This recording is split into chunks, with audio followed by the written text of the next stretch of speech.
Selamat malam Kak Putu. Selamat malam Kak. Belum ada yang bergabung Kak ya? Belum. Bisa di woro-woro yang lain. Iya Kak. Oke Kak Putu Norada nih panggilannya siapa ya Kak? Siapa ya? Biasanya di rumah. Kak Norada Kak. Norada ya. Iya.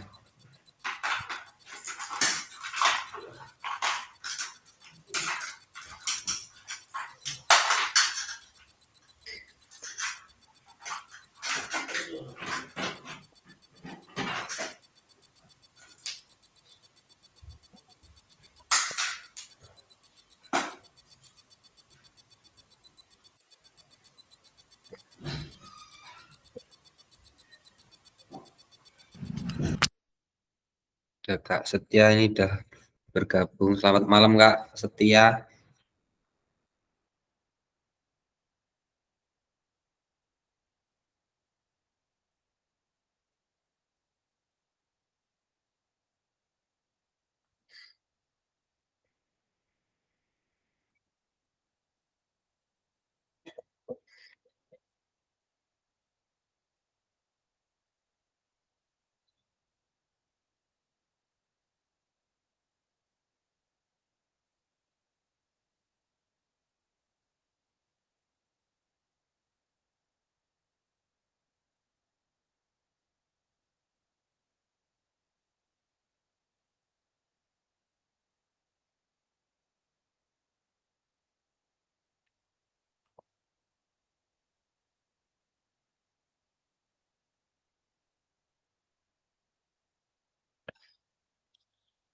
Oke Kak Tri udah bergabung.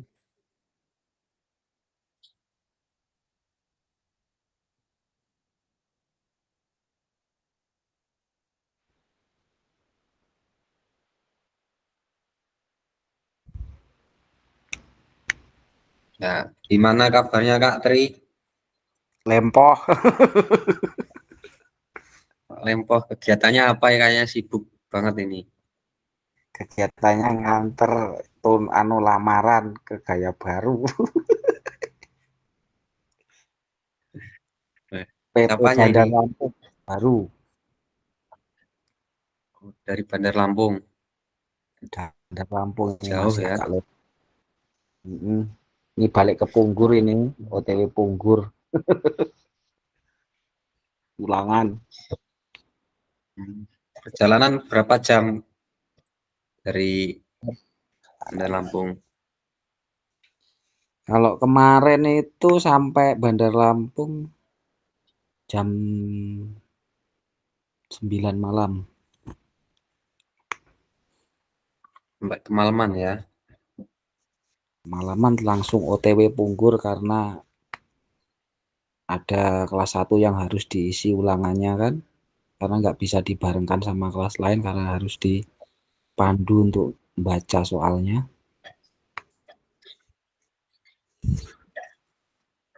Oh iya, ini mohon dibantu ya untuk Kak Tri ya untuk menghubungi rekan-rekan kakak-kakak yang lain karena waktu kita hari ini 2 jam pelajaran kita sampai jam 9 malam. Nanti waktunya kalau molor nanti bisa kemalaman ya. Nah, Coba tak hubungi Julius dulu. baik, kita mulai saja untuk pertemuan kita hari ini. Ya, Assalamualaikum warahmatullahi wabarakatuh. Salam sejahtera bagi kita semua. Om Swastiastu, Namo Buddhaya, Salam Kebajikan, Rahayu, Tabiun. Ya ampun. Ya, selamat malam kakak semuanya. Kembali lagi kita pada pertemuan tatap maya yang keempat ya. Yang keempat, hari ini kita akan belajar atau menggali modul yang telah kakak semuanya pelajari di modul 1.3 tentang pembelajaran yang berpusat pada peserta didik. Izin untuk share screen.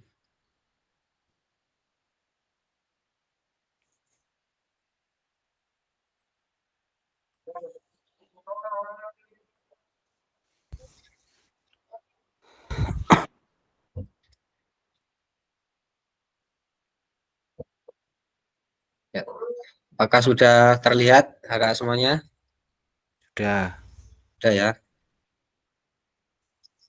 Nah, untuk pertemuan kita hari ini yaitu di modul 1.3 tentang pembelajaran PJOK yang berpusat pada peserta didik. Untuk kakak semuanya, apakah tugas-tugasnya sudah pada dikerjakan semua ini? Kemarin kita cukup lama, berapa hari tidak tatap maya. Ya sudah dikerjakan tapi belum semua. Sudah ya. Tapi mungkin masih ada banyak yang kosong kemarin saya lihat untuk tugas-tugasnya, jadi kakak semuanya diharapkan dapat mengerjakan tepat waktu karena di sana ada due date, tanggal jangan sampai terlewati. Kalau terlewati nanti di situ nanti merah. Nah, kalau merah nanti nilainya ada pengurangan di situ. Oke. Nah, sebagai kesepakatan bersama ya, mohon kakak semuanya untuk menyalakan kamera, kemudian mematikan mikrofon, hadir seutuhnya, kemudian menghargai waktu bersama, memaksimalkan fitur chat, klik raise hand sebelum bertanya, kemudian gangguan teknis adalah hal yang wajar. Nah, untuk tujuan sesi kita hari ini, Bapak semuanya, ya Kak Nova baru bergabung.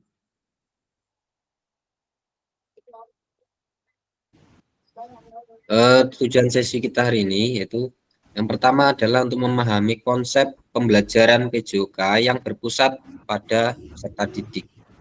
Kemudian yang kedua, memahami minat peserta didik sesuai karakteristik bidang jasmani, sosial, emosional, dan mental sesuai usianya.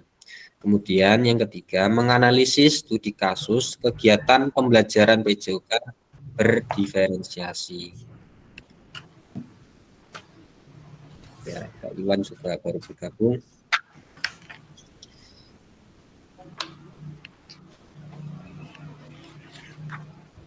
Nah, untuk agenda ke depan selama kurang lebih 2 JP, nanti kita akan melakukan yang pertama melakukan role play pembelajaran PJOK.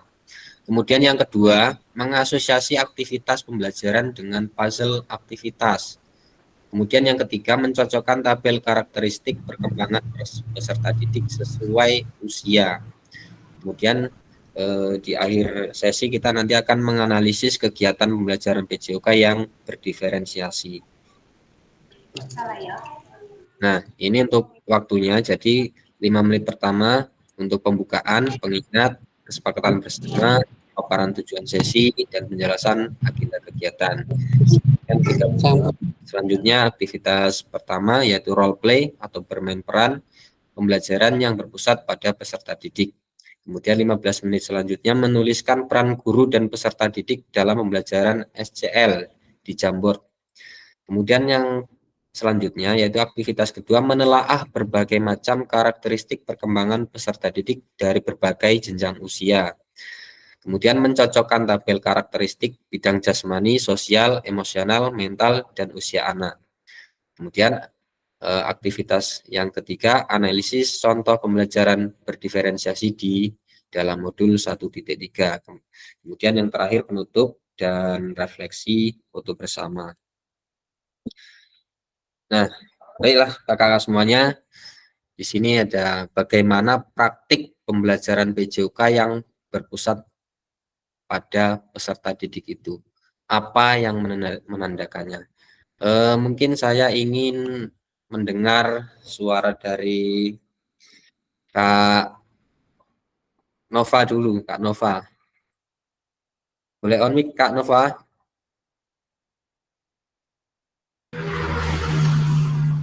Halo, Ya, selamat malam. Kameranya rusak. gangguan teknis ya, nggak apa-apa. Iya. Eh, untuk Kak Nova, Gimana, Kak? bagaimana praktek pembelajaran PJOK yang berpusat pada peserta didik itu? Kemudian apa yang menandakannya kira-kira?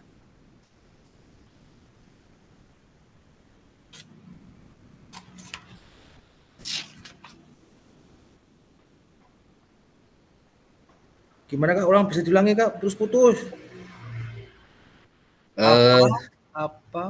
Bagaimana praktik pembelajaran PJOK yang berpusat pada peserta didik? Oh, Nah, yang ya menandakannya apa kira-kira? eh, salah satu contohnya itu memberikan kesempatan untuk siswa berdiskusi bagaimana atau mau apa dalam pembelajaran ini dilakukan. Oke, Misalnya dalam suatu permainan olahraga itu siswa berdiskusi bagaimana cara melakukan peraturan-peraturan yang disesuaikan dengan keadaan pembelajaran di hari tersebut. Mungkin seperti itu mungkin. Terima kasih. mungkin dari kakak-kakak yang lain ada yang ingin berpendapat, silahkan. Bagaimana praktik pembelajaran PJOK yang berpusat pada peserta didik? Silahkan untuk kakak yang lain yang ingin berpendapat,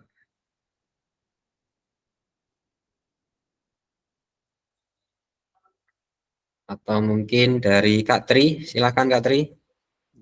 Ya, siap. Saya akan mencoba untuk menjawab ya.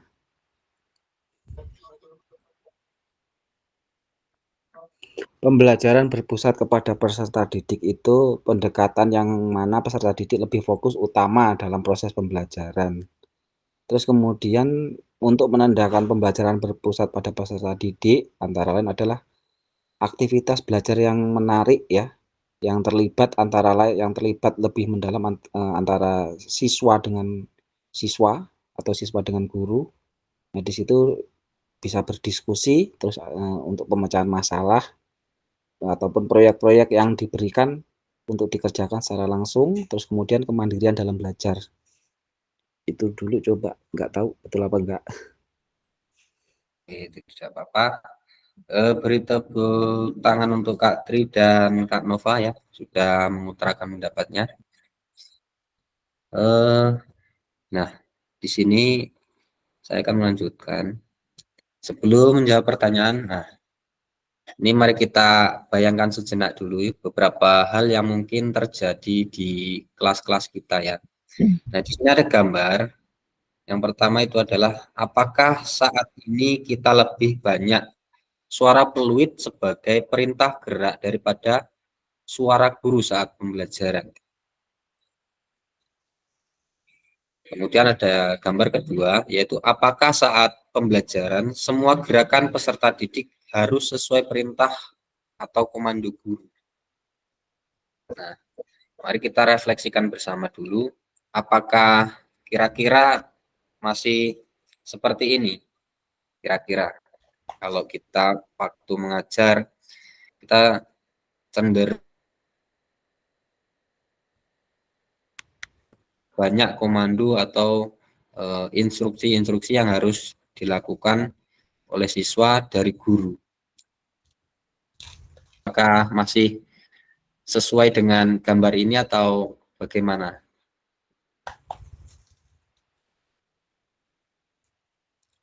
Silakan, mungkin ada yang ingin menanggapi.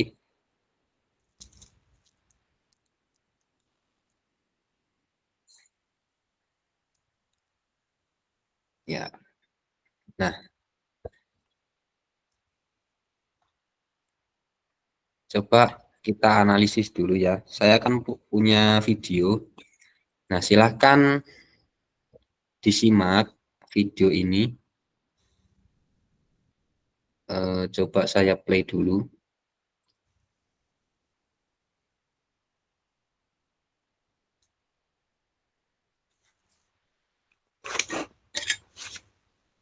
Kira-kira kelihatan nggak ini Kak videonya? Kelihatan.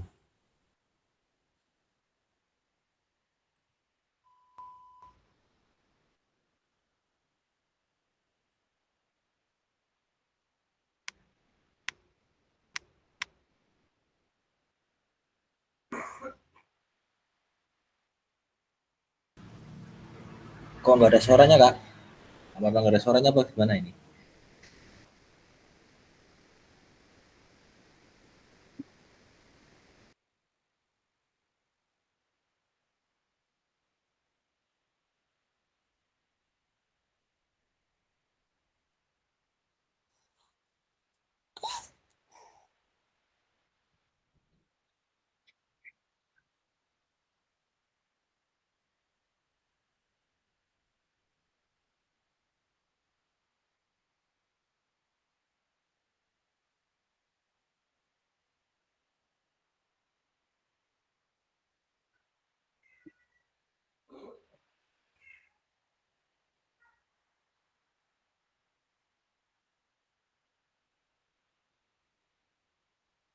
Ya, bisa ke play ya videonya. Suaranya terdengar nggak tadi kira-kira? Suaranya belum terdengar tadi. Mungkin saya kasih linknya.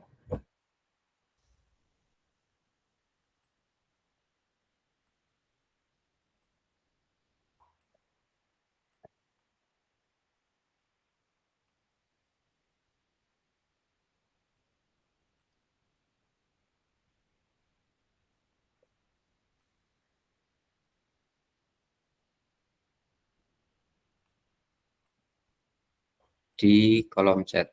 Nah, biar bisa play. Nah, silakan dibuka.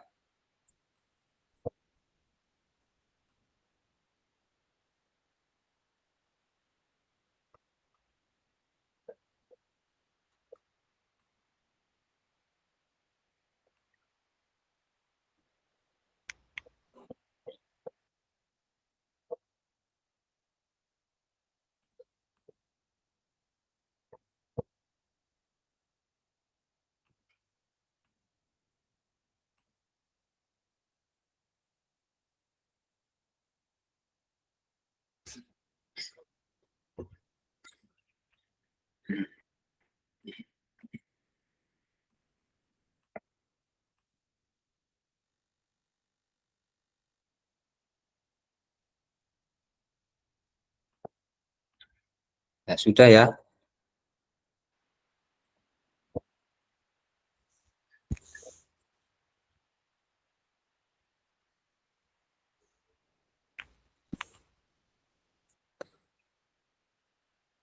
Gimana? Sudah belum, Kak?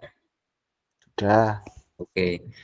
Eh, jadi pada dasarnya prinsip pembelajaran PJOK yang berpusat pada peserta didik itu sebenarnya merupakan sebuah aspek penting dalam pendidikan jasmani, olahraga dan kesehatan atau PJOK yang memungkinkan peserta didik itu mengambil peran yang lebih aktif dalam pembelajaran mereka. Nah, peran aktif di sini tidak saja dimaksudkan aktifnya siswa itu bergerak, tapi lebih dari itu, peserta itu dapat terlibat dalam pembelajaran mulai dari perencanaan, kemudian pelaksanaan, bahkan evaluasinya. Jadi murid itu aktif bukan hanya saat bergerak di lapangan saja, tetapi dalam prosesnya mereka itu juga terlibat dalam proses perencanaan pembelajaran yang dilakukan oleh guru. Kemudian upaya pembelajaran yang berpusat pada peserta didik itu nantinya diharapkan dapat mengembangkan potensi secara optimal baik kognitif, afektif maupun psikomotor ya, baik kognitif, afektif maupun psikomotor. Nah, hal tersebut juga dipandang penting karena selama ini iklim atau tuntutan kurikulum terbaru itu menyepakati secara tegas bahwa peserta didik harus terlibat dalam pembelajaran dalam kurikulum Merdeka ini, di mana salah satu syaratnya adalah bahwa pembelajaran yang dilakukan memberikan kesempatan pada peserta didik untuk bertanggung jawab atas proses dan hasil belajarnya. Nah, bedanya kalau kurikulum Merdeka dengan kurikulum sebelumnya yang 2013 ya, di sini guru perannya hanya sebagai fasilitator dalam pembelajaran. Nah, sebagai guru PJOK mungkin kakak-kakak semuanya mungkin selama ini sudah mengajarkan berbagai macam pendekatan dalam di kelasnya masing-masing ya, yang berpusat pada peserta didik, yang artinya seluruh aksi atau pembelajaran yang dilakukan itu menempatkan peserta didik sebagai objek. Nah, sedangkan semua keputusan penilainya itu dalam berarti apa masih dalam kendali guru. Nah, selama ini kita mungkin ada perubahan dari kurikulum yang sebelumnya, dari kurikulum 2013 ke kurikulum Merdeka. Di sini ada beberapa hal ya. Nanti kita akan belajar mengenai bagaimana gaya atau teknik dalam mengajar PJOK yang dominan yang dilakukan oleh guru-guru PJOK. Mungkin sebagian besar dari kita mungkin masih menganut gaya komando ya, yang seperti saya katakan tadi, yaitu proses dari yang ini, kita sebagai guru masih menjadi pusat, bukan muridnya, tetapi masih pada gurunya, di mana instruksi-instruksi masih cenderung diberikan oleh guru, di mana murid belum diberikan keleluasan untuk mengambil keputusan untuk melakukan atau memilih metode pembelajaran yang dilakukan. Sebelum kita lanjutkan, kita akan melakukan aktivitas yang pertama. Di sini kita akan mencoba melakukan role play. Oke, kita mau main role play dulu ya. Role play atau aktivitas pembelajaran kita yaitu yang pertama, capaian pembelajarannya peserta didik memahami gerak fundamental. Tujuan pembelajarannya yaitu yang pertama, peserta didik melakukan dan memahami gerak koordinasi dengan benar. Kemudian yang kedua, peserta didik mengetahui efek dari latihan yang dilakukan. Kemudian yang ketiga, peserta didik dapat menganalisis efek latihan yang diberikan melalui perubahan denyut nadi. Kemudian asesmen, melakukan self dan peer assessment efek latihan yang telah dilakukan. Kemudian melakukan analisis efek latihan yang diberikan melalui perubahan denyut nadi. Kemudian aktivitas pembelajarannya adalah latihan gerak koordinasi.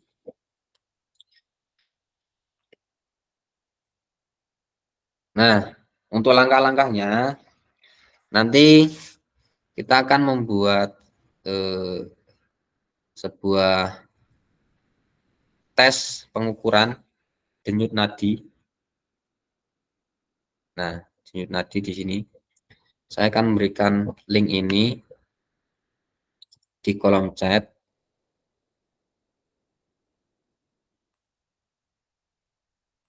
Nah, silakan dibuka.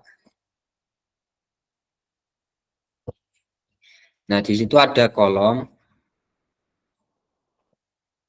Silakan diisi nama. Kemudian kita akan menghitung denyut nadi.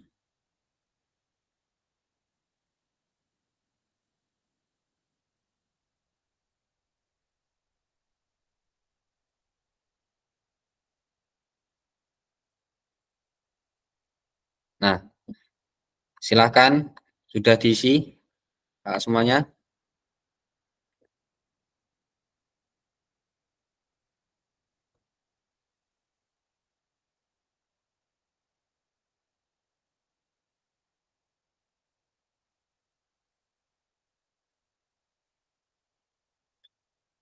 Ya, masih belum ada yang mengisi, masih kosong. Nah, untuk kolom di sampingnya itu kan ada gerakan. Nanti silahkan untuk memilih gerakan yang nomor satu, nomor dua, nomor tiga, nomor empat, atau nomor lima. Nah, nanti kita praktekkan ya. Silahkan semuanya untuk langsung diisi. Pilih gerakan nomor berapa kira-kira.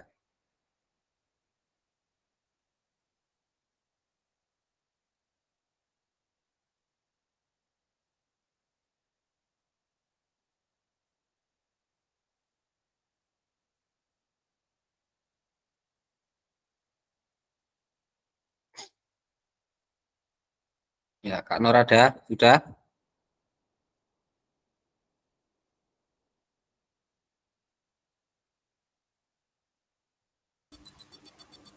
Sudah Kak. Terus gimana Kak? Udah Diisi dipilih nama, gerakannya. ya itu diisi namanya.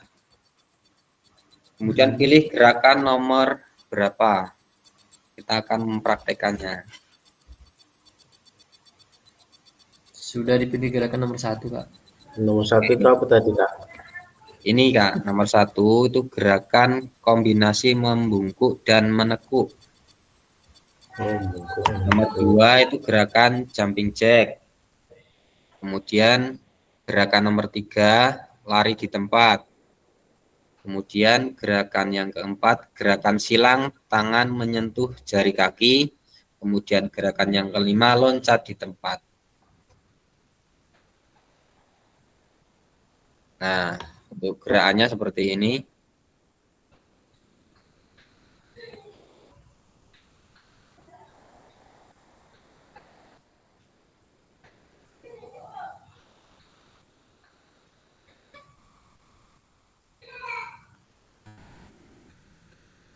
Oke, ini untuk gerakan yang pertama seperti ini.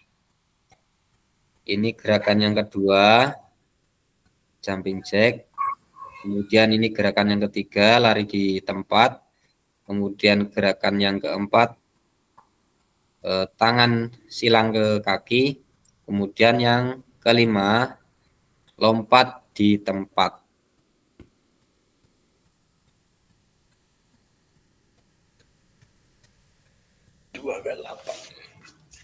Oke. Nah, silakan hitung denyut nadi kakak semuanya. Mungkin 15 detik ya. 15 detik. Silahkan dihitung. Nanti dikali 4. Silakan untuk dihitung denyut nadinya sekarang. Ini kita melakukan gerakannya selama berapa Kak? 15 detik ya? Nanti dulu Kak, nanti kita lakukan sama-sama ya. Kita sekarang hitung denyut nadi dulu. 15 detik. Dihitung berapa, nanti dikali 4. Berarti setelah lari-lari ya Kak? Aku kan nomor 3. Nah, untuk yang pertama kita hitung denyut nadi dulu. Ya.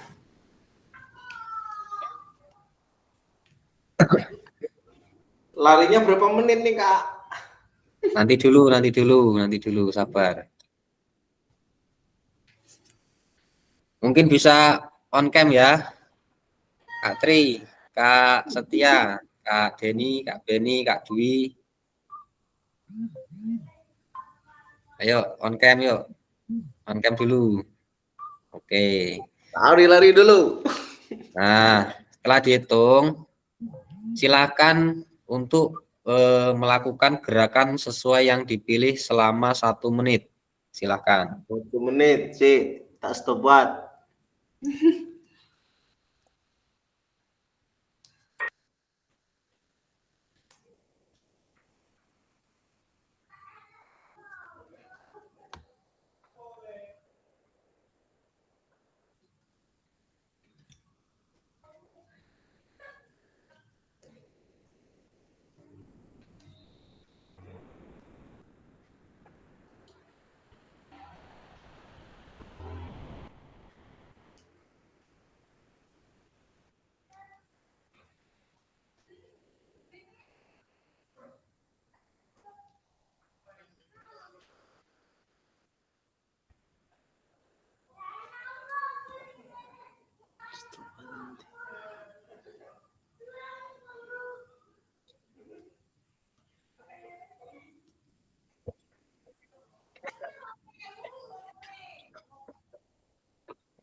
Oke, gimana Kak Beni?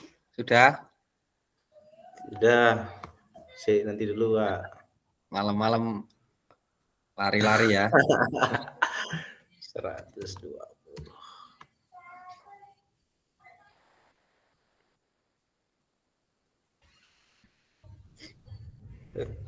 Kleru. Duh, denyut nadi pertama belum tak hitung Kak. Tadi kan yang harusnya yang pertama hitung dulu denyut nadi awal. Nah, yang kedua baru melakukan gerakan, baru yang terakhir dihitung denyut nadinya berapa.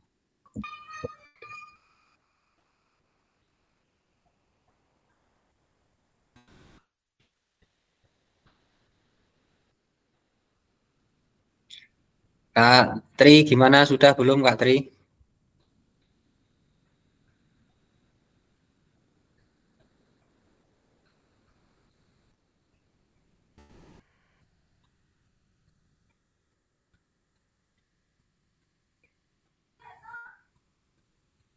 Ya, sepertinya masih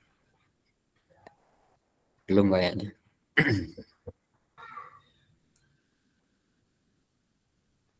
Nah, oke. Sudah ya, Kak semuanya. Nah, mari kita melakukan umpan balik. Nah, di sini kakak semuanya dapat memberikan umpan balik mengenai gerakan yang dilakukan oleh, nah di sini karena dilakukan sendiri-sendiri ya. Nah, silakan dilakukan umpan balik di kolom di sebelah kanan.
Sudah ya, Kak semuanya. Kak Setia. Halo Kak Setia.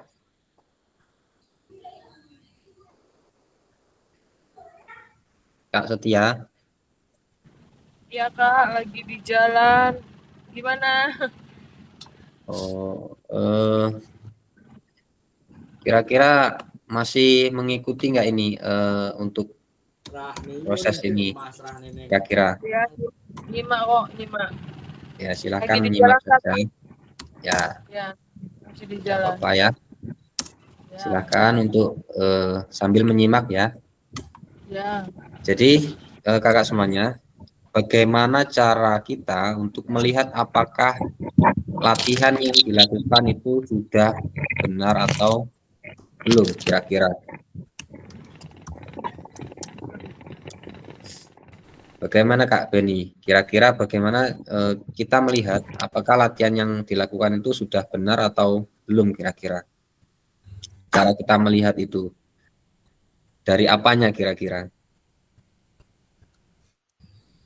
Kak Beni? Ya. Nanti dulu Kak. Mungkin dari cara kita apa ya? Dari gerakan mungkin ya. Ya, dari gerakan yang Kemudian tidak gerakan, terus dari tempo mungkin tempo. ya, Ya, dari tempo intensitas mungkin ada yang cepat, ada yang ini Kak, ada yang ya, lambat. Mungkin denyut nadinya juga berbeda. Kalau kita semakin ya, cepat, denyut nadinya semakin cepat. ya. Jadi kita melihat sebuah latihan itu dilakukan sudah sesuai atau belum itu tergantung dari mana kita menghitungnya, mulai dari gerakannya, kemudian temponya atau ukurannya. Jadi kita bisa melihat itu sudah terukur atau belum. Nah, untuk selanjutnya, adakah efek yang Bapak Ibu rasakan dari latihan yang dilakukan? Nah, efek tersebut mengindikasikan apa kira-kira? Efek dari latihan. Kelelahan, Kak. Kelelahan, oke. Iya. Kemudian ada yang lain? Nafas mungkin. Nafas. Iya. Jadi lebih Lebih cepat. cepat. Kemudian ada lagi detak jantung, lebih Jantung. cepat juga. Kemudian efek tersebut mengindikasikan apa kira-kira?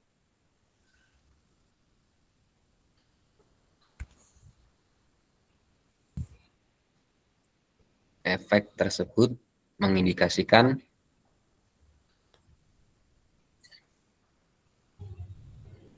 Kak Tri, kira-kira mengindikasikan apa Kak Tri? Efeknya. Ya, Efek tersebut bisa mengindikasikan bahwasanya organ tubuh yang kita miliki itu bisa bekerja secara optimal atau tidak. ya Jadi itu dia. Beri tepuk tangan untuk Kak Tri ya.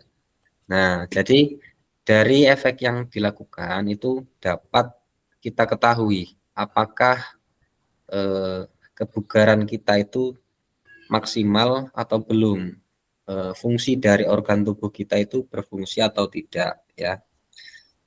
Nah, kemudian, menurut Bapak Ibu, apakah yang mempengaruhi denyut nadi itu sebelum latihan, kira-kira yang mempengaruhi denyut nadi sebelum dan setelah latihan? ya kalau menurut saya itu sebelum latihan itu denyut nadi itu bergerak secara normal ya. Misalnya dalam 1 menit itu biasanya normalnya denyut nadi itu 77 sampai 78 denyut nadi. Nah, Ya, ketika kita melakukan aktivitas maka akan secara langsung dia meningkat mencapai 80 ke atas per ya, 1. Jadi ada ya. peningkatan.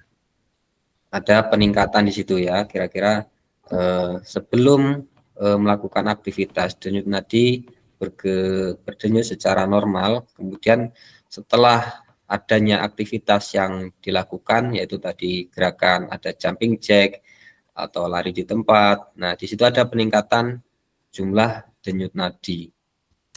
Oke, kemudian terima kasih sudah melakukan role play. Nah, mari kita analisis bersama proses pembelajarannya. Nah, menurut kakak semuanya, apakah aktivitas yang dilakukan cukup menggambarkan pembelajaran PJOK yang berpusat pada peserta didik? Nah, kenapa kira-kira? Nah, ini dijawab di link Jamboard ya. Di sini ada link Jamboard.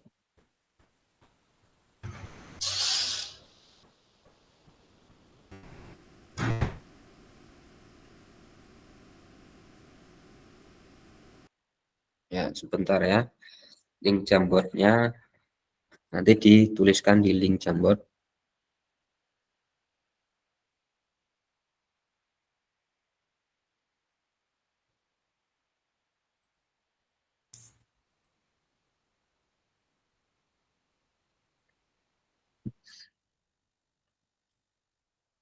Oh, enggak ada. Kalau enggak di kolom chat saja Kak semuanya. Silahkan di kolom chat. Apakah aktivitas yang dilakukan cukup menggambarkan pembelajaran PJOK yang berpusat pada peserta didik? Silakan dituliskan di kolom chat.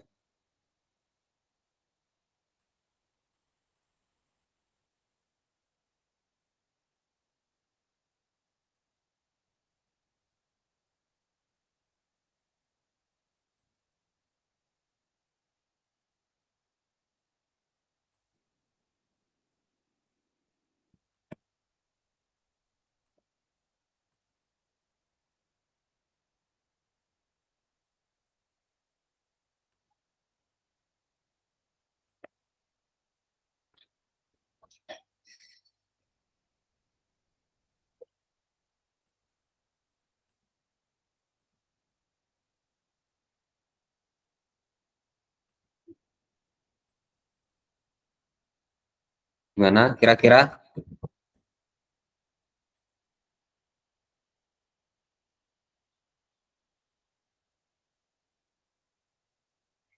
Silakan di komen di kolom chat. Ya, tadi ada Kak Tri ya, karena peserta didik terlibat secara langsung untuk mengidentifikasi gerak olahraga yang dilakukan. Oke,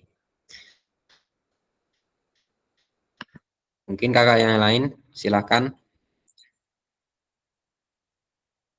boleh berpendapat. Nah, di sini untuk eh, semua aktivitas yang dilakukan di Jimit ini, baik berupa komen atau pengerjaan tugas di link tadi, itu semua ada nilai poinnya ya, kakak semuanya.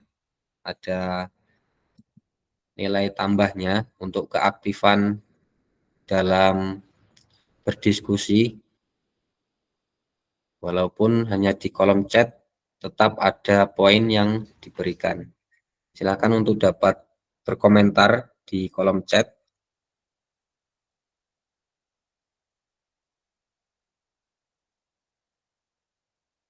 Masih ditunggu untuk kakak-kakak yang lain, Kak Beni, Kak Nova, Kak Norada.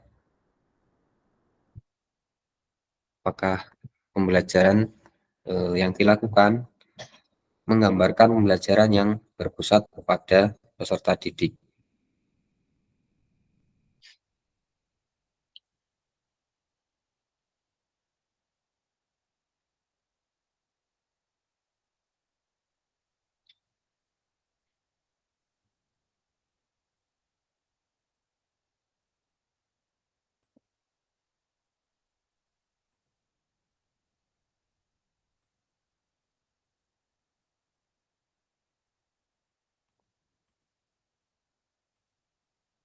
Ada Kak Beni ya, karena peserta didik terlibat secara langsung karena dari kita dapat mengetahui kemampuan siswa. Oke.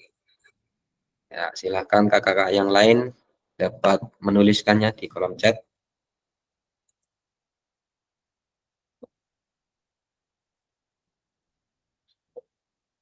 Nah, silakan tuliskan peran guru dan peserta didik dalam aktivitas yang telah dilakukan dan berikan pendapat kakak-kakak semuanya. Nah, silakan tuliskan peran guru dan peserta didik dalam hal ini pada kegiatan role play tadi. Bagaimana peran guru, bagaimana peran peserta didik. Kira-kira seperti apa peran dari masing-masing guru atau peserta didik.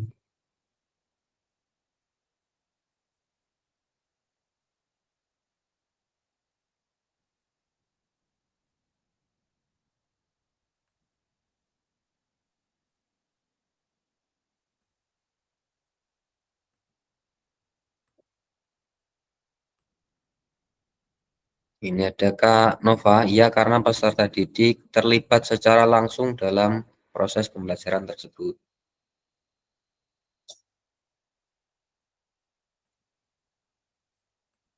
Oke, kemudian ada Kak Setia, iya karena pendidikan jasmani dan olahraga yang dilakukan di sekolah dapat mengutamakan proses gerak peserta didik dari waktu ke waktu dan dilakukan dengan gembira. Oke. Oke, di sini ada Kak Tri untuk peran guru memotivasi siswa untuk melakukan gerakan olahraga secara maksimal dan peran siswa terlibat secara langsung untuk mengukur kemampuan fisik.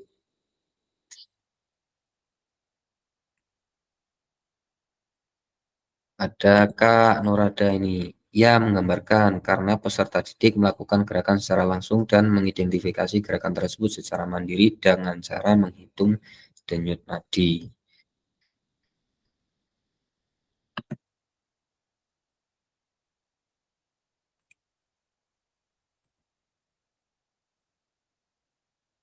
Nah, ini untuk link tadi sudah.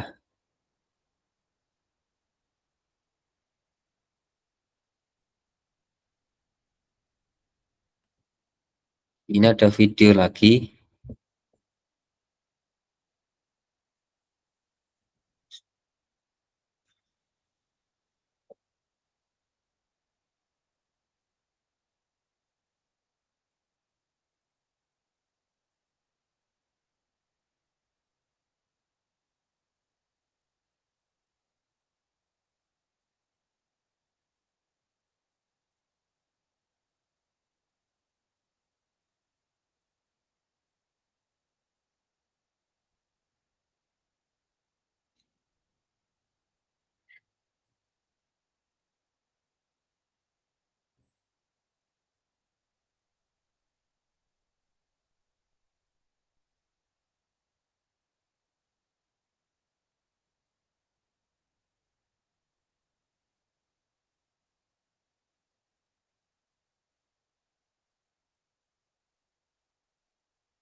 Oke, sudah.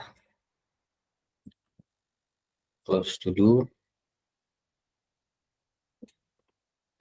Nah, di sini peran guru dan peserta didik dalam pembelajaran SCL atau Student Centered Learning. Di sini guru bertindak sebagai fasilitator dalam proses pembelajaran. Sedangkan untuk peran peserta didik di sini adalah aktif dalam proses pembelajaran dengan memberikan gagasan, saran, dan kritik. Nah, kemudian yang kedua yaitu mengkaji kompetensi mata pelajaran yang harus dikuasai murid pada akhir pembelajaran. Kemudian untuk peserta didik berpartisipasi dalam merumuskan, mengembangkan, dan memproses materi pembelajaran. Kemudian untuk guru selanjutnya yaitu merancang strategi dan lingkungan pembelajaran yang dapat menyediakan beragam pengalaman belajar. Kemudian dari peserta didik yaitu mengkaji kompetensi dan strategi pembelajaran yang ditawarkan oleh guru. Kemudian untuk peran guru membantu murid mengakses informasi, menata, dan memprosesnya untuk dimanfaatkan dalam memecahkan permasalahan hidup sehari-hari. Kemudian untuk peran peserta didik yaitu membuat rencana pembelajaran untuk mata pembelajaran yang diikutinya. Nah, kemudian yang terakhir yaitu mengidentifikasi dan menentukan pola penilaian hasil belajar murid yang relevan dengan kompetensi yang akan diukur. Kemudian peran peserta didik yang terakhir yaitu belajar secara aktif dalam kelompok maupun individual dengan cara mendengar, membaca, menulis, diskusi, pemecahan masalah, serta terlibat dalam kegiatan berpikir tingkat tinggi seperti analisis, sintesis, dan evaluasi. Jadi dalam hal ini guru yaitu sebagai dalam intinya ya sebagai fasilitator dalam pembelajaran. Nah, murid di sini diberikan kebebasan bukan berarti bebas sebebas-bebasnya, tetapi masih dalam koridor dalam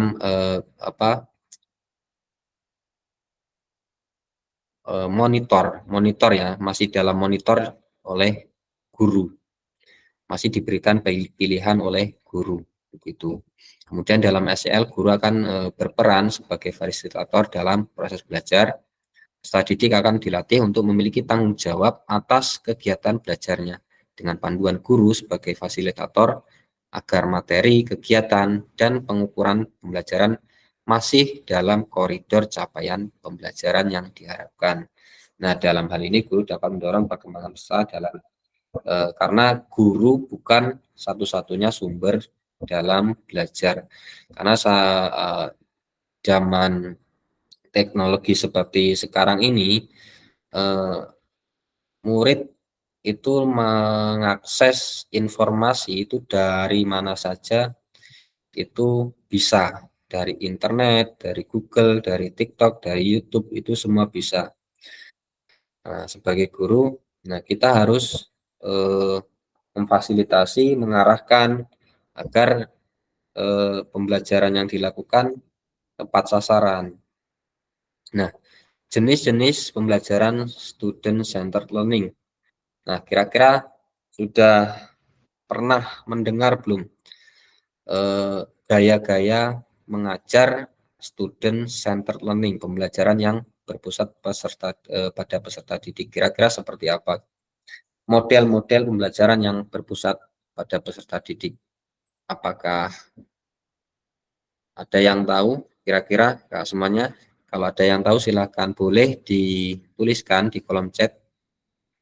Untuk pembelajaran yang berpusat pada peserta didik itu modelnya seperti apa kira-kira? Silakan.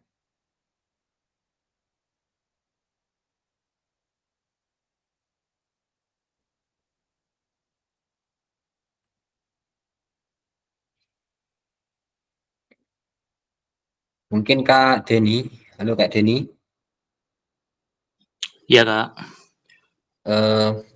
Mungkin bisa menyebutkan salah satu contoh pembelajaran yang berpusat pada peserta didik itu modelnya seperti apa? Modelnya salah satunya yaitu pembelajaran mandiri. Pembelajaran Siswa mandiri. mengambil inisiatif untuk menentukan tujuan belajar. Mereka sendiri memiliki sumber belajar dan mengevaluasi kemajuan mereka masing-masing. Oke. Mungkin ada yang lain dari kakak-kakak semuanya? Pembelajaran yang berpusat pada peserta didik.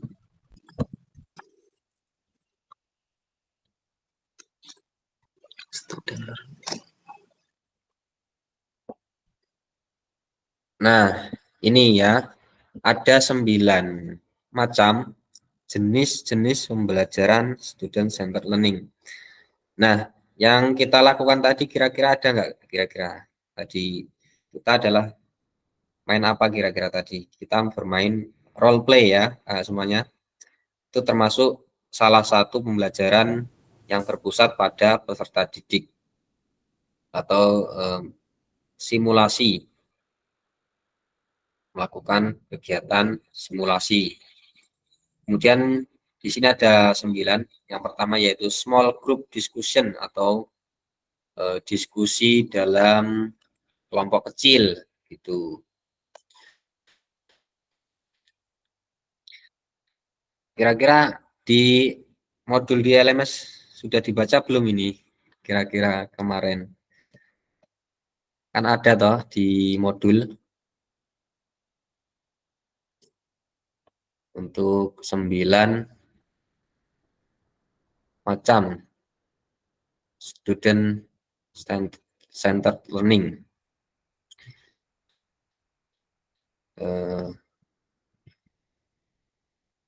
Mohon untuk kiranya dibaca ya dalam sebelum kita melakukan tatap maya. Kalau student centered learning, yang pertama small group discussion, kira-kira itu seperti apa pembelajarannya? Mungkin saya ingin mendengarkan dari Kak Nova. Small group discussion itu pembelajaran yang seperti apa kira-kira?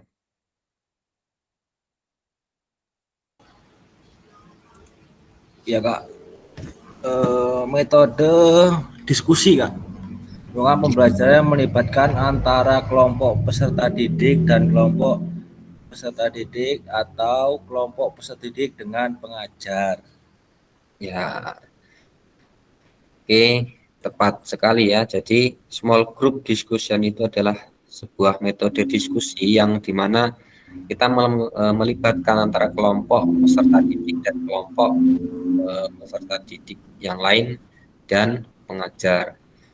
Kemudian ada yang kedua yaitu role play dan simulasi. Nah, metode ini lebih pada interaksi antara peserta didik dengan kegiatan yang menampilkan simbol atau peralatan.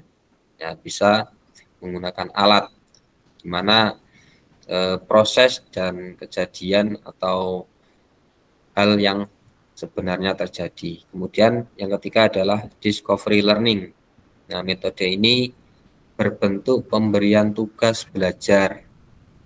Kemudian ada yang keempat yaitu self-directed learning, yaitu pemberian tugas belajar. Nah, tapi di sini bedanya yaitu peserta didik diberikan kebebasan atau tanggung jawab terhadap pelajarannya dengan atau tanpa orang lain yang meliputi aspek kesadaran, strategi belajar, kegiatan, evaluasi, dan keterampilan interpersonal. Kemudian yang kelima yaitu cooperative learning. Nah, model ini pembelajaran kooperatif yaitu kegiatan pembelajaran dengan cara berkelompok atau saling membangun konsep. Nah, yang terakhir, yang keenam, contextual learning yaitu pembelajaran yang dimulai dengan sajian atau tanya jawab kontekstual. Kemudian ada PBL, problem based learning, di mana kita menggali suatu masalah, kemudian baru kita mencari solusinya. Kemudian ada collaborative learning. Nah, metode ini menemukan jawaban sebanyak mungkin. Nah, baru kita akumulasikan di mana kita menggali jawaban kemungkinan yang paling tepat. Yang terakhir adalah project based learning, di mana metode ini adalah kita memberikan tugas berupa proyek kepada siswa. Nah, itu dari ke-9 itu kira-kira apakah sudah pernah melakukan yang mana ini kira-kira dalam pembelajaran di satuan pendidikan kakak semuanya masing-masing kira-kira? Apakah pernah melakukan project based learning atau role play atau yang mana? Silahkan dituliskan di kolom chat, boleh. Atau mungkin pernah melakukan cooperative learning.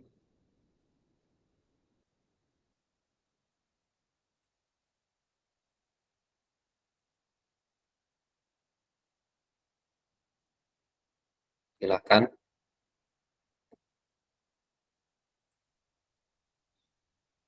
Mungkin pernah bermain role play.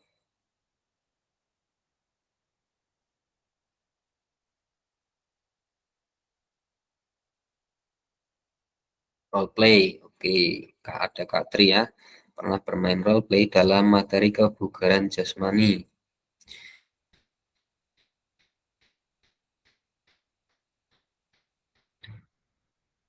Untuk kakak yang lain, silakan dituliskan. Kita lanjut. Nah, untuk aktivitas yang kedua, yaitu adalah karakteristik perkembangan peserta didik. Nah, untuk memahami karakteristik atau minat anak, itu kita harus tahu yang pertama itu adalah jasmaninya, sosial, kemudian emosionalnya, kemudian mental. Nah, di sini ada jenjang usia dari usia PAUD, SD, kemudian sekolah menengah, kemudian sekolah menengah atas. Setiap anak itu memiliki karakteristik yang berbeda-beda tergantung dari usianya. Kira-kira kalau anak usia kelas 1 SD itu kecenderungannya seperti apa ini kira-kira yang ngajar kelas 1 SD ini? Kak Tri, bagaimana Kak Tri? Kalau anak kelas 1 itu bagaimana kira-kira kecenderungannya? Ya, untuk kecenderungan anak kelas 1 itu kita mengikuti apa mau dia ya. Jadi kita nggak bisa memaksa dia untuk berolahraga secara maksimal. Jadi kita dalam kegiatan pembelajaran olahraga itu membuat dia senang terlebih dahulu. Nah, kemudian setelah dia senang, maka dia akan mengikuti kegiatan olahraga dengan baik. Oke, terima kasih Kak Tri. Nah, di sini seiring bertambahnya usia ya, seorang anak itu menunjukkan karakteristik dari fisik, sosial, kemudian emosional, dan mental ya. Nah, seperti sebelumnya yang di student centered learning tadi, di mana guru itu hendaknya mempertimbangkan dalam pembelajarannya karakteristik oleh dari siswa untuk menyusun program pembelajaran. Bagaimana langkah yang tepat untuk menyusun langkah pembelajaran sesuai dengan usia peserta didik. Contohnya kalau peserta didik PAUD ya hingga awal SD itu biasanya mengembangkan keterampilan motorik kasar mereka biasanya. Seperti apa? Coba motorik kasar itu. Anak SD kelas 1, kelas bawah ya. Motorik kasar itu seperti apa coba? Kira-kira ada yang ingin berpendapat? Motorik kasar dari anak itu seperti? Kalau motorik kasar itu biasanya bisa kita lakukan dengan meletakkan benda ya yang mungkin warnanya sama ya. Misalnya ada warna merah, kuning, hijau, nanti dia suruh mengelompokkan. Misalnya anak disuruh untuk berlari, mengambil benda untuk mencocokkan warnanya. Ya, jadi keterampilan motorik kasar itu adalah keterampilan ya seperti berlari, melompat, dan melempar. Itu adalah sebuah motorik kasar ya. Jadi mereka mungkin juga mengembangkan keterampilan motorik halus mereka sebenarnya, cuman lebih kecil ya. Kalau motorik halus itu seperti menggenggam atau memanipulasi objek. Nah, di sini kita sebagai guru PJOK dapat memberikan kesempatan bagi anak-anak kecil untuk mengembangkan keterampilan ini. Nah, dengan menawarkan kegiatan seperti tadi, Kak, tadi bermain seperti rintangan, permainan bola itu begitu. Nah, untuk peserta didik itu mengembangkan keterampilan kerjasama mereka itu seiring bertambahnya usia. Nah, dalam hal kerjasama, kemampuan mereka untuk bersaing, nah itu akan sendirinya muncul. Lalu mereka akan mulai paham tentang sebuah aturan permainan. Nah, di sini kita sebagai guru PJOK itu dapat memberikan kesempatan bagi anak-anak yang lebih besar untuk mengembangkan keterampilan ini dengan menawarkan kegiatan seperti olahraga tim ya, atau olahraga individu, atau mungkin tantangan kebugaran. Nah, guru PJOK itu kita harus sadar berbagai tahapan perkembangan karakteristik sehingga nanti kita dapat merancang kegiatan sesuai dengan usia dan kemampuan mereka. Nah, itu juga akan membantu peserta didik mengembangkan keterampilan fisiknya. Kemudian sosial juga, emosional, mental, di lingkungan yang mungkin aman dan menyenangkan. Oke, tadi kita lanjut. Nah, di sini ini ada sebuah apa ini? Cocokkan karakteristik berikut. Manakah bidang dan usia yang sesuai? Oke, dari yang pertama dulu deh. Berjalan, berlari, merangkak, memanjat, melompat, menendang, menarik, melempar, dan memukul bola. Kira-kira itu bidang yang mana kira-kira? Berjalan, apakah jasmani, atau sosial, emosional, atau mental? Silakan komen, boleh komen. Yang mana? Berlari, berjalan, merangkak, itu termasuk kegiatan jasmani, sosial, emosional, atau mental kira-kira? Jasmani, oke. Nah, kemudian kira-kira di usia berapa? Apakah 0 sampai 2 tahun atau 0 3 sampai 4 tahun? Yang ini tadi jasmani ya. Jalan, berlari, merangkak di usia 0 sampai 2 tahun. Kemudian yang kedua, anak-anak pada usia ini mulai mengembangkan rasa diri mereka sendiri dan belajar untuk memahami perasaan orang lain. Mereka juga mulai belajar untuk bergaul dengan teman sebaya mereka. Kira-kira bidang apa? Apakah jasmani, sosial, emosional, ataukah mental?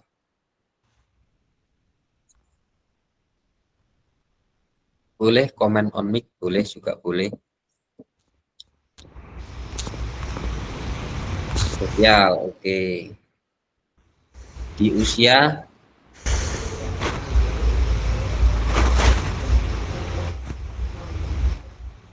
3 sampai 4 tahun. Oke, kemudian yang ketiga, mereka mulai mengalami emosi yang lebih intens seperti kemarahan, kesedihan, dan kecemburuan. Mereka juga mungkin mulai mengalami tekanan teman sebaya dan tantangan sosial lainnya yang dapat mempengaruhi emosi mereka. Ini jelas emosional ya. Dan yang terakhir ada anak-anak mulai belajar untuk memahami dan mengelola emosi mereka, serta untuk bernegosiasi dan menyelesaikan konflik. Nah, di sini masuk di mental. Coba kita lihat. Nah, ini. Jadi untuk berjalan, berlari, dan sebagainya itu masuk di bidang jasmani di usia 0 sampai 2 tahun. Nah, kemudian anak-anak pada usia ini mengembangkan rasa diri mereka tadi sosial. Ini di usia 5 sampai 6 tahun. Kemudian yang ketiga itu di usia 6 sampai 12 tahun. Nah, untuk yang ketiga sama keempat ini sama. Usianya dari emosional dan mental itu sama-sama pada rentang usia 6 sampai 12 tahun.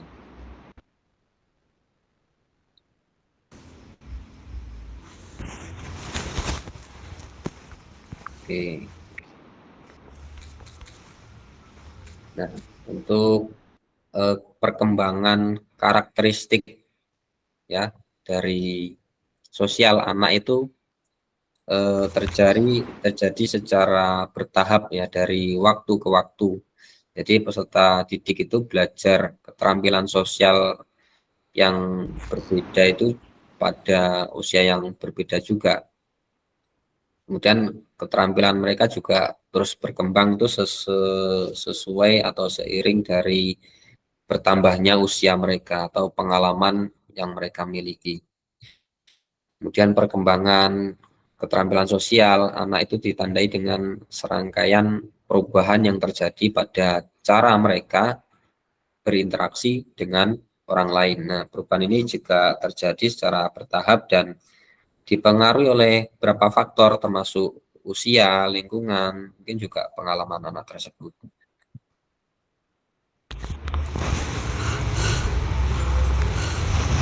Nah, mari kita diskusi. Apa pentingnya guru mengetahui karakteristik peserta didik? Bagaimana cara mengakomodasi berbagai karakteristik dan minat peserta didik dalam pembelajaran? Nah, silakan tulis di kolom chat. Apa pentingnya guru mengetahui karakteristik dari peserta didik? Silakan.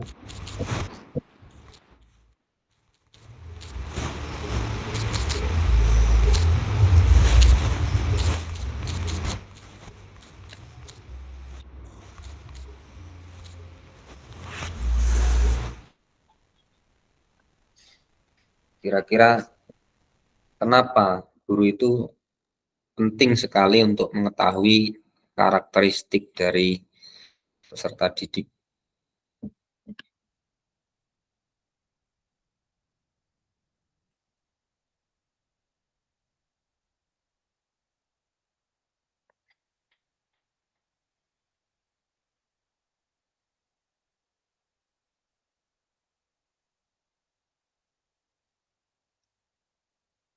Silakan dituliskan di kolom chat.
Mungkin saya ingin mendengar suara siapa ya?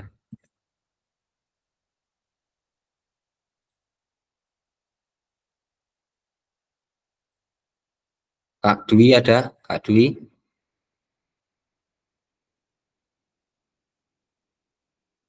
Kak Dwi, halo?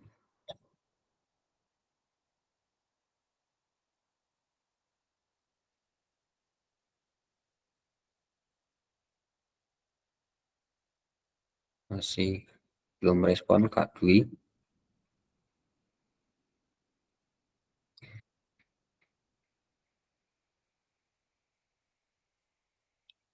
Kak Beni, halo? Kak Beni? Iya Kak. Nah, di sini kita coba refleksi sejenak ya. Kira-kira kita sebagai guru PJK itu penting nggak sih mengetahui karakteristik dari peserta didik kita? Kira-kira penting ya? Kak. Iya. Nah, Kak. kira-kira kenapa itu Kak? Karena supaya kita mengetahui atau mengetahui atau keinginan siswa biar tahu kita. Jadi keinginan siswa itu biar tahu. Jadi ketika kita mengajar siswa itu kemauan siswa, keinginan siswa seperti apa biar kita mengetahuinya. Seperti itu Kak mungkin. Biar kita tahu apa dari kemauan peserta didik. Iya. Kemudian cara untuk mengakomodasi dari berbagai karakteristik itu bagaimana caranya kira-kira, Kak Beni? Caranya? Mungkin diberikan suatu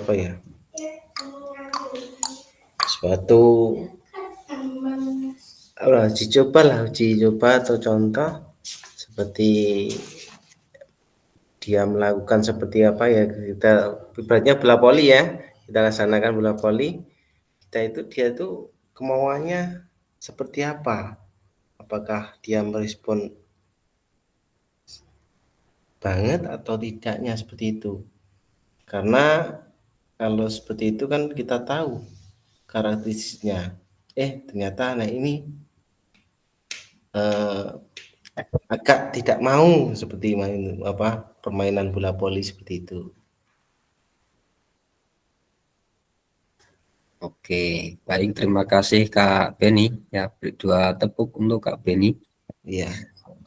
Nah, jadi kita sebagai guru PJOK itu harus tahu ya tentang karakteristik dari peserta didik kita. Nah, kadang kita sebenarnya sudah secara tidak sadar kita sudah mengalami atau melakukan hal yang serupa, misalnya seperti ini. Saya langsung kasih contoh saja. Dalam satu kelas itu pasti minat atau kemauan belajar dari peserta didik itu berbeda-beda. Ada yang semangat, ada yang males, ada yang mungkin kurang atau setengah-setengah. Dari segi kemauan berbeda, dari segi fisik juga berbeda, postur tubuh berbeda. Itu semua mempengaruhi dalam proses pembelajaran. Nah, untuk mengakomodasi tentunya kita harus melakukan pembelajaran yang berdiferensiasi. Nah, diferensiasi ini itu adalah cara atau salah satu cara yang dilakukan yang dapat untuk mengakomodasi dari semua berbagai keadaan dan karakteristik yang dialami oleh peserta didik. Misalnya dalam pembelajaran sepak bola ya, ada peserta didik mungkin yang perempuan dan laki-laki.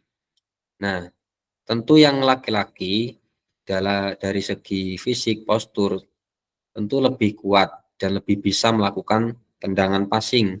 Sementara untuk siswa putri itu cenderung kesusahan. Nah, bagaimana untuk mengakomodasinya? Tentu kita lakukan pembelajaran berdiferensiasi. Misalnya dirubah dari segi jaraknya dalam melakukan tendangan. Misalnya untuk putri dilakukan dalam jarak 1 meter. Kemudian untuk yang putra dilakukan dalam jarak yang lebih jauh atau tingkat kesulitan yang berbeda. Nah, misalnya seperti itu.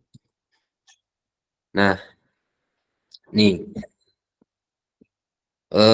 pentingnya guru mengetahui karakteristik dari peserta didik. Jadi untuk SCL atau Student Centered Learning mengisyaratkan guru hendaknya mempertimbangkan karakteristik peserta didik dalam menyusun program pembelajaran yang berpusat pada peserta didik.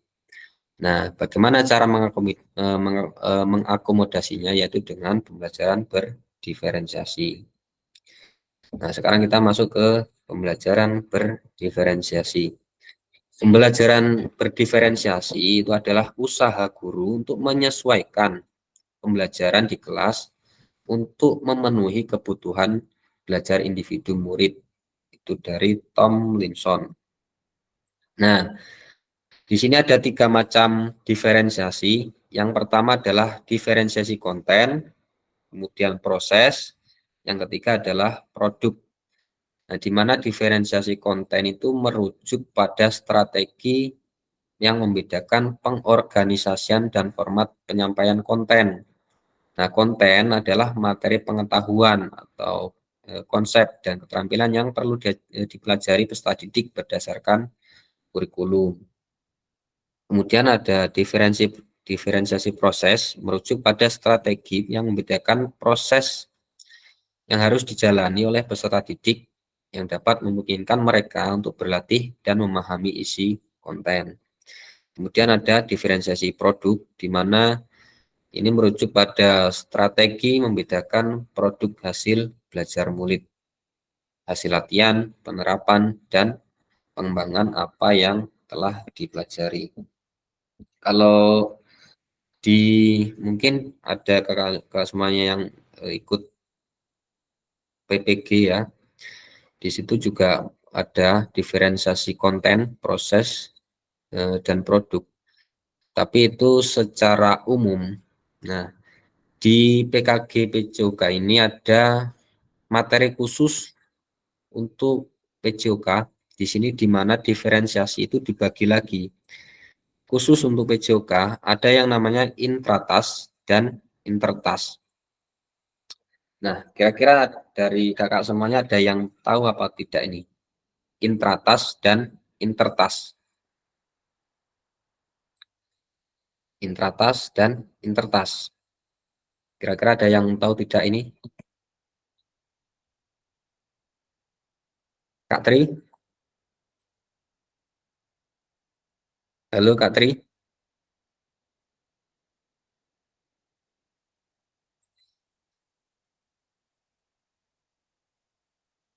Ya, masih mungkin belum terhubung.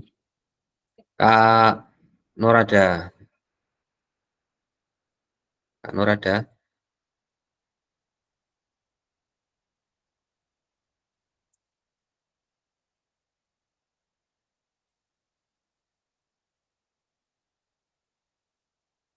Ya, masih not respon.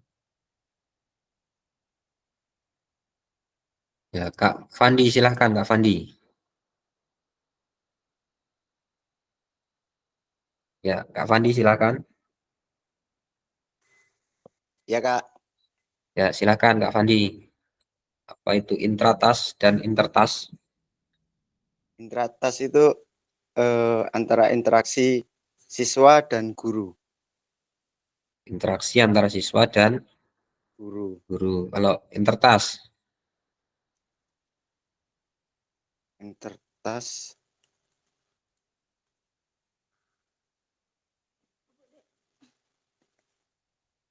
kira-kira intertas itu apa? Intertas. eh, lebih ke merujuk pada hubungan dan komunikasi, Pak, Kak. Hubungan dan komunikasi. Oke, mungkin ada kakak yang lain yang ingin Dan atau berpendapat. Boleh, silakan. Atau silakan kalau ada yang menuliskan di kolom chat juga boleh.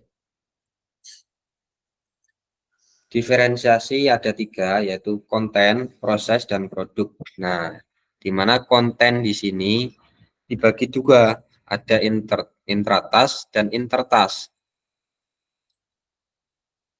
Nah, ini sangat penting sekali ya untuk kakak-kakak semuanya, karena ini dapat bisa diambil poin kuncinya, di mana pembelajaran PJOK itu akan sangat maksimal kalau menerapkan dari 2 metode ini. Nah, untuk di intratas dulu ya, intratas itu adalah pembelajaran di mana dilakukan satu gerakan yang sama atau konten yang sama, tetapi dengan kesulitan yang berbeda. Misalnya, kalau kita belajar mendribling bola, kita buat 3 pos misalnya, pos 1, pos 2, dan pos 3. Nah, untuk kontennya sama, menggiring bola. Nah, tetapi untuk pos 1 itu gerakannya lebih mudah. Untuk pos 2 gerakannya lebih susah. Kemudian yang pos 3 itu gerakannya untuk yang mahir. Itu adalah dalam satu gerakan yang sama. Itu untuk intratas. Kemudian untuk intertas itu dalam satu materi tetapi dengan konten atau materi yang berbeda. Misalnya dalam satu materi sepak bola. Nah, untuk yang pos 1 itu ada misalnya dribbling. Nah, untuk pos 2 itu passing. Nah, untuk pos 3 itu shooting. Nah, itu perbedaan dari intratas dan intertas. Kalau intratas itu materinya sama dalam kesulitan atau tingkat kesulitan yang berbeda. Tetapi untuk intertas itu dalam satu materi yang sama tetapi kontennya yang berbeda. Gitu ya kira-kira diferensiasi konten ini untuk intratas dan intertas.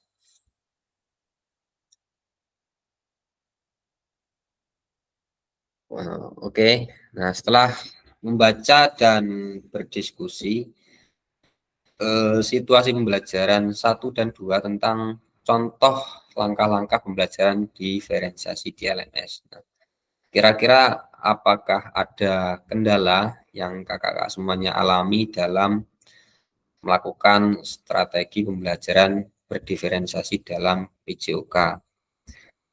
Kemudian gagasan baru apa yang kakak semuanya dapat dari contoh penerapan strategi berdiferensiasi di dalam modul. Oke, nanti silahkan untuk tugas-tugasnya masih saya tunggu, masih banyak yang belum menyelesaikan tugas di LMS ya. Boleh menggunakan Word atau Canva, silahkan, lebih bagus, nilainya juga lebih bagus. Kalau pakai ketik saja ya nilainya ya seadanya.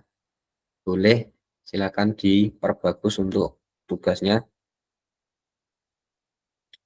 Nah, tuh, pada akhir sesi kita hari ini kakak semuanya memahami konsep pembelajaran PJOK yang berpusat pada peserta didik.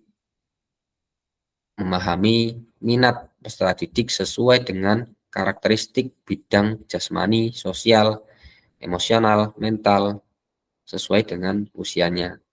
kemudian menganalisis studi kasus kegiatan pembelajaran PJOK yang berdiferensiasi. Oke, kita sudah sampai di penghujung. Nah, mungkin saya ingin mendengarkan satu closing statement ya. Mungkin dari Kak Tri Effendi ya. Kak Tri, halo? Masih di tempat kah? Masih. Oke. Gimana, Nah, gimana? jadi di dalam pembelajaran PJOK, kita dalam penerapannya di sekolah boleh melakukan refleksi terkait pembelajarannya, apakah pembelajarannya selama ini sudah berpusat pada peserta didik ataukah sudah melakukan diferensiasi dalam proses pembelajarannya. Silakan boleh berbagi cerita, Kak Oke. Tri. Ya, selama saya mengajar, saya berusaha untuk proses belajar itu berpusat kepada peserta didik ya. Jadi apa mau dia gitu, misalnya untuk materi nih, untuk materi itu dalam satu semester itu biasanya kan kita bagi untuk per setengah semester ya, misalnya awal itu di poli, terus kasti gitu, kita kasih dulu pilihan sama dia pengen yang mana dulu. Nah itu yang penting kita tidak melompati. Nah itu dia tertarik di mana dulu, kemudian kita baru memulai proses pembelajaran. Bisa diambil dulu materi itu. Misalnya kan per setengah semesternya ada beberapa yang harus kita ambil tuh materinya. Misalnya 3 materi. Nah itu bisa kita ambil terlebih dahulu yang mana yang diminati peserta didik. Oke, terima kasih untuk Kak Tri sudah berbagi pengalaman yang mungkin dilakukan di satuan pendidikannya. Mungkin di sini sebagai kalimat terakhir ya. Nah, dulu ada Bapak Pendidikan di Indonesia, Bapak Ki Hajar Dewantara, itu menyampaikan bahwa maksud dari pendidikan itu adalah menuntun segala kekuatan kodrat yang ada pada anak-anak agar mereka sebagai manusia maupun anggota masyarakat itu dapat mencapai keselamatan dan kebahagiaan yang setinggi-tingginya. Nah, kita sebagai pendidik itu menyadari bahwa anak-anak itu adalah unik ya. Setiap anak itu unik, memiliki kodratnya masing-masing ya, yang dicerminkan juga dalam berbagai karakteristik yang telah kita pelajari tadi, seperti dari usianya dan sebagainya tadi. Nah, kita sebagai guru, tugas kita menyediakan lingkungan belajar yang memungkinkan kita atau setiap anak itu dapat tumbuh dan berkembang secara maksimal sesuai dengan kodratnya masing-masing. Ya, peserta didik yang duduk di kelas kita itu seharusnya menjadi dasar dari praktek-praktek pembelajaran yang kita lakukan. Kemudian untuk mengakomodir dari semua kebutuhan itu, tentunya kita harus menerapkan sebuah strategi yang efektif yang dapat digunakan, yaitu dengan pembelajaran yang berdiferensiasi. Memberikan keleluasaan kepada murid bukan berarti keleluasaan yang sebebas-bebasnya, tetapi kita memberikan pilihan kepada mereka sesuai dengan jalur atau koridor yang tepat, di mana pilihan itu nantinya akan mereka pilih, di mana diferensiasi nanti memberikan kesempatan atau ruang mereka untuk dapat mengeksplorasi berbagai minat atau kebutuhannya dalam belajar. Nah, jadi sampai di sini dulu ya kakak semuanya. Mungkin boleh on cam dulu semua. Silahkan on cam dulu. Kak Beni, Kak Pandi, Kak Setia, Kak Norada, Kak Iwan. Untuk pertemuan hari ini kita cukup dulu. Mungkin bisa disepakati untuk pertemuan selanjutnya kita lakukan di hari, ada jadwal hari apa?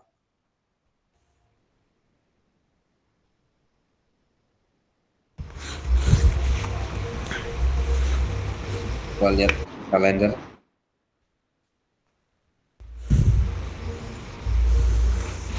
Tanggal 4 ya. Ada tatap maya 1 jam 1 JP tanggal 4. 1 JP 45 menit tanggal 4 Oktober. Kita sepakati kita lakukan jam berapa kira-kira? Apakah pagi boleh? Bisa? Pagi ya?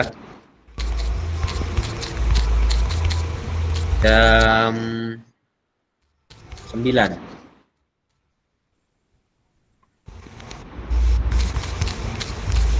Gimana?